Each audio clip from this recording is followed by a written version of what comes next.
क्या आप जानते हैं, भारत के सबसे कुख्यात गैंगस्टरों ने न केवल अपराध की दुनिया में बल्कि भारतीय राजनीति और समाज में भी अपनी गहरी छाप छोड़ी है। दाऊद इब्राहिम से लेकर लॉरेंस बिश्नोई तक इन अपराधियों ने अपनी ताकत और प्रभाव से पूरी दुनिया को चौंका दिया। आइए जानते हैं उनके बारे में, जिन्होंने रंगदारी वसूली, हत्या और माफिया नेटवर्क जैसे अपराधों के जरिए अपना साम्राज्य स्थापित किया। नंबर 1, वीरप्पन कर्नाटक और तमिलनाडु की सीमा पर स्थित घने जंगलों में सक्रिय था। वह 1980 के दशक से लेकर 2000 तक एक कुख्यात अपराधी के रूप में जाना जाता था। उसके अपराधों में तस्करी, हत्या और अपहरण जैसी घटनाएं शामिल थीं। वीरप्पन ने 200 से अधिक पुलिसकर्मियों की हत्या की थी। इनमें कर्नाटक और तमिलनाडु दोनों राज्यों के पुलिस अधिकारी शामिल थे। वीरप्पन ने चंदन की लकड़ी की तस्करी की, जिसकी कीमत बहुत अधिक थी। वह एक साल में करीब 10,000 टन चंदन की लकड़ी काटता और तस्करी करता था, जिसकी बाजार कीमत लगभग 300 से 500 करोड़ रुपए थी। वीरप्पन ने कई हाथियों का शिकार किया और उनके दांतों की तस्करी की। रिपोर्ट्स के अनुसार वीरप्पन ने 50 से अधिक हाथियों को मारा और उनके दांतों को तस्करी के लिए बेचा। इन हाथी दांतों की कुल कीमत 50 से 60 करोड़ रुपए तक पहुंच सकती थी। 2000 में वीरप्पन ने कर्नाटक के प्रसिद्ध फिल्म अभिनेता राजकुमार का अपहरण किया और उन्हें 108 दिनों तक अपनी कस्टडी में रखा। इस दौरान उसने 50 करोड़ रुपए की फिरौती मांगी, लेकिन अंततः राजकुमार को सुरक्षित छोड़ दिया गया। वीरप्पन को 2004 में कर्नाटक और तमिलनाडु पुलिस के संयुक्त ऑपरेशन में मार दिया गया। उसकी मौत पुलिस के लिए एक बड़ी सफलता थी, लेकिन उसकी दहशत लंबे समय तक बनी रही। नंबर 2, दाऊद इब्राहिम। दाऊद इब्राहिम कास्कर का जन्म 26 दिसंबर 1955 को रत्नागिरी, महाराष्ट्र में हुआ था। वह एक भारतीय अपराधी और आतंकवादी है जो अपनी अपराधों के लिए दुनिया भर में कुख्यात है। उसने मुंबई में माफिया के गिरोह डी कंपनी की स्थापना की थी। दाऊद इब्राहिम का सबसे बड़ा अपराध 1993 में हुए मुंबई बम विस्फोटों में था। इस हमले में 250 से अधिक लोग मारे गए थे और सैकड़ों लोग घायल हुए थे। दाऊद ने इस हमले की साजिश रची और उसे अंजाम दिया। यह विस्फोट एक साथ 13 स्थानों पर हुए थे और भारत में आतंकवाद की सबसे बड़ी घटनाओं में से एक मानी जाती है। दाऊद इब्राहिम को संयुक्त राष्ट्र द्वारा वैश्विक आतंकवादी घोषित किया गया है। उसने पाकिस्तान में शरण ली और पाकिस्तान सरकार ने हमेशा इस बात का खंडन किया है कि वह वहां है। हालांकि भारत सरकार का मानना है कि दाऊद पाकिस्तान में ही छिपा हुआ है। नंबर 3, मलखान सिंह। मलखान सिंह मध्य प्रदेश के चंबल क्षेत्र के एक कुख्यात डाकू थे, जिन्हें बैंडिट किंग के नाम से जाना जाता था। उनका जन्म 1943 में हुआ था। इस पर विवाद है। 1960 और 1970 के दशकों में उन्होंने चंबल की बीहड़ों में आतंक का पर्याय बने रहे। मलखान सिंह और उनके गिरोह पर कुल 94 मामले दर्ज थे, जिनमें 18 डकैती, 28 अपहरण, 19 हत्या के प्रयास और 17 हत्याएं शामिल थीं। उनके गिरोह ने 1970 के दशक में मध्य प्रदेश और उत्तर प्रदेश के चंबल क्षेत्र में सक्रिय रूप से अपराध किए। मलखान सिंह को कुछ लोग रॉबिन हुड के रूप में देखते थे, क्योंकि वे गरीबों की मदद करते थे और अमीरों से लूटे गए धन को जरूरतमंदों में बांटते थे। वे स्थानीय विवादों का समाधान भी करते थे, जिससे उनकी लोकप्रियता बढ़ी। 1982 में मलखान सिंह ने मध्य प्रदेश के मुख्यमंत्री अर्जुन सिंह के सामने आत्मसमर्पण किया। समर्पण के समय उनके खिलाफ 94 मामले थे। 1989 में जेल से रिहा होने के बाद उन्होंने राजनीति में प्रवेश किया और कई चुनावों में भाग लिया। हालांकि वे कभी सफल नहीं हो सके। नंबर 4, अतीक अहमद का जन्म 10 अगस्त 1962 को इलाहाबाद, उत्तर प्रदेश में हुआ था। वह एक कुख्यात अपराधी था जो माफिया डॉन और बाहुबली के रूप में प्रसिद्ध था। उसका अपराधी जीवन बहुत ही हिंसक और विवादास्पद रहा। अतीक ने अपनी आपराधिक गतिविधियों के जरिए राजनीति में भी अपने पैर जमाए थे और उसने कई चुनावों में अपनी जीत हासिल की थी। ओ अतीक अहमद पर कई हत्याओं का आरोप था। उसने व्यक्तिगत और राजनीतिक विरोधियों को खत्म करने के लिए कई हत्याएं की थीं। ओ अतीक और उसके गिरोह ने 1990 में कई हाई प्रोफाइल हत्याएं की, जिसमें सबसे कुख्यात उमेश पाल हत्याकांड है, जिसमें वह मुख्य आरोपी था। उसने कई अपराधियों और राजनीतिक विरोधियों को मारने का आदेश दिया था, जिससे उसकी कुख्यात छवि बनी थी। अतीक ने राजूपाल को 2005 में मारा। राजूपाल ने अशरफ अहमद, अतीक के भाई, को इलाहाबाद पश्चिम विधानसभा सीट पर हराया था, जिससे अतीक और उसके परिवार को गहरा झटका लगा। यह हत्या अतीक के लिए एक राजनीतिक खतरे को खत्म करने का तरीका था। 2000 में उसने एक व्यापारी का अजय वर्मा अपहरण किया और फिरौती के रूप में करोड़ों रुपए वसूले। अतीक अहमद अपने गिरोह के साथ मिलकर व्यापारियों और संपत्ति मालिकों से बड़ी मात्रा में फिरौती वसूलता था। उसने एक बार 1989 में समाजवादी पार्टी से जुड़कर राजनीति में कदम रखा और इसके बाद कई बार चुनाव भी लड़ा। वह जेल में रहते हुए भी अपने मामलों को हैंडल करता रहा और अपने गिरोह को चलाता था।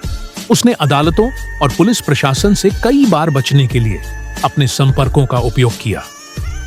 उसकी गिरफ्तारी के बाद उसकी संपत्तियों की जांच की गई और कुछ संपत्तियां जब्त भी की गईं।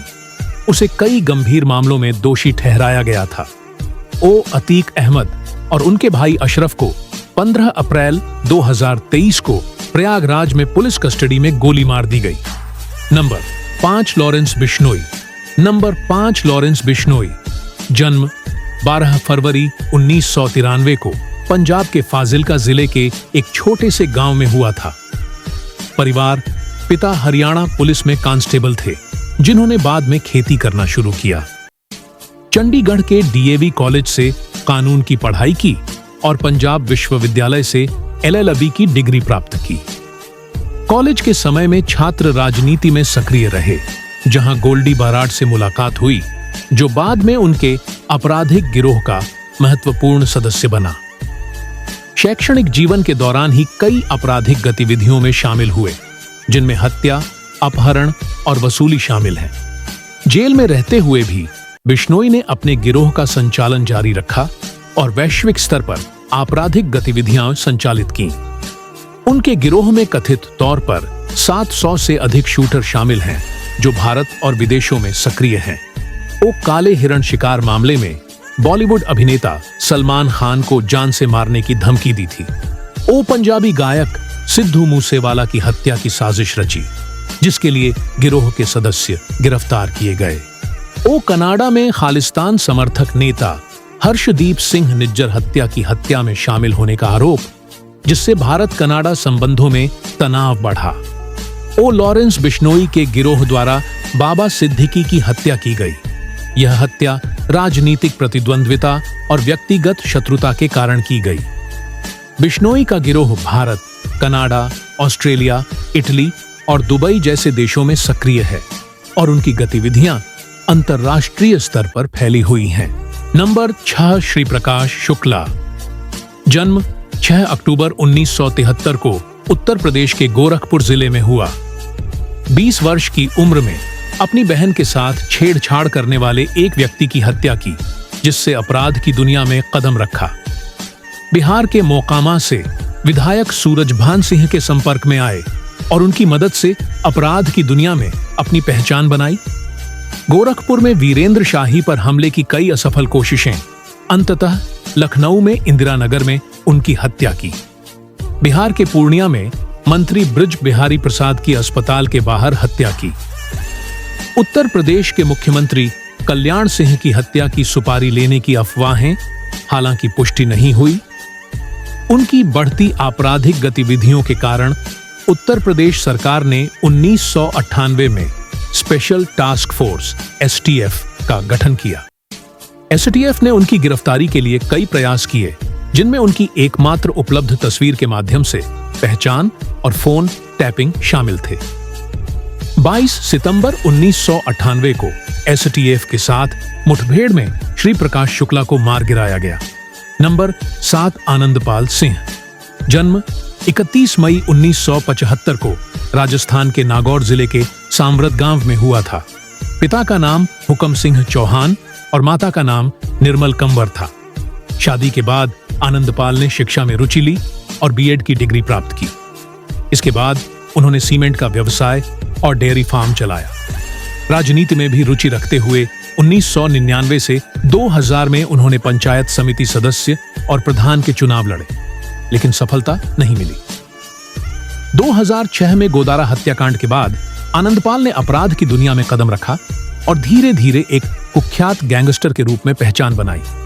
मुख्य अपराध: गोदारा हत्याकांड 2006, जीवन गोदारा हत्याकांड 2010, खैराज हत्याकांड 2011, श्रुति लूट हत्या 2012, बीकानेर जेल गैंगवार और हत्या 2013, पुलिसकर्मी की हत्या 2015, पुलिस वैन से जेल जाते समय 3 सितंबर 2015 को आनंदपाल ने अपने साथियों के साथ मिलकर पुलिस कर्मियों पर हमला किया और फरार हो गया। उसके बाद राजस्थान पुलिस ने उसे पकड़ने के लिए 10 लाख रुपए का इनाम घोषित किया। 24 जून 2017 को राजस्थान पुलिस की स्पेशल ऑपरेशंस ग्रुप ने चुरू जिले के मालासर गांव में आनंदपाल सिंह को घेर लिया। मुठभेड़ में आनंदपाल मारा गया। आनंदपाल की मृत्यु के बाद राजस्थान के राजपूत समुदाय में विरोध प्रदर्शन हुए। परिवार और समर्थकों ने एनकाउंटर की सीबीआई जांच की मांग की, लेकिन सरकार ने इसे अस्वीकार कर दिया। आनंदपाल सिंह की जिंदगी पर रंगबाज फिर से नामक वेब सीरीज बनाई गई, जिसमें अभिनेता जिमी शेरगिल ने उनकी भूमिका निभाई। मुख्तार अंसारी पर 200 से अधिक आपराधिक मामले दर्ज थे, जिनमें हत्या, रंगदारी, अपहरण, धोखाधड़ी और अन्य गंभीर अपराध शामिल थे। नीचे उनके प्रमुख अपराधों की सूची दी गई है।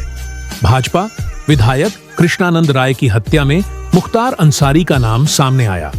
इस हत्या में मुख्तार अंसारी और उनके भाई अफजाल अंसारी आरोपी थे। हत्या के पीछे राजनीतिक प्रतिद्वंद्विता का कारण था। कृष्णानंद राय को मुख्तार अंसारी के अपराध साम्राज्य से चुनौती मिल रही थी और उनकी हत्या की साजिश रची गई थी। मुख्तार अंसारी का गिरोह व्यापारियों और निजी व्यक्तियों से फिरौती वसूलने के लिए कुख्यात था। वह व्यापारियों को धमकाकर उन्हें पैसे देने के लिए मजबूर करता था, खासकर यूपी और बिहार के इलाकों में। मुख्तार अंसारी ने कई लोगों का अपहरण किया, खासकर रंगदारी के लिए। इन मामलों में वह और उनके गैंग के लोग व्यापारियों और पैसे वाले लोगों को निशाना बनाते थे। मुख्तार अंसारी का नाम बसपा से जुड़ा था और उन्होंने उत्तर प्रदेश विधानसभा के सदस्य के रूप में कई बार चुनाव लड़ा। उनके पास राजनीतिक संरक्षण था, जिसने उनके आपराधिक साम्राज्य को बढ़ने में मदद की। 24 मार्च 2024 को मुख्तार अंसारी का बांदा जेल में इलाज के दौरान निधन हो गया। Number 9, Vicky God. Vicky God Punjab का एक प्रमुख गैंगस्टर था, जिसे पंजाब का डॉन भी कहा जाता था। हत्या, रंगदारी वसूली, अपहरण और माफिया गतिविधियों में लिप्त वह पुलिस मुठभेड़ों में शामिल रहा और बाद में 2018 में एक पुलिस मुठभेड़ में मारा गया। विकी गॉड का नाम अब भी पंजाब के आपराधिक इतिहास में गहरे तौर पर जुड़ा हुआ है।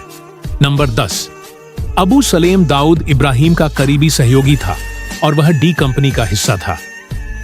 1993 मुंबई बम विस्फोट में उसका हाथ था। हथियारों की तस्करी, मादक पदार्थों की तस्करी और अन्य गंभीर अपराधों में लिप्त था। सलेम को 2002 में पुर्तगाल से भारत प्रत्यर्पित किया गया था और वह मुंबई में एक जेल में बंद है। अगर आपको यह वीडियो पसंद आई हो तो हमारे चैनल को लाइक और सब्सक्राइब करना न भूलें। आपकी सपोर्ट हमें और भी बेहतरीन वीडियो बनाने के लिए प्रेरित करती है।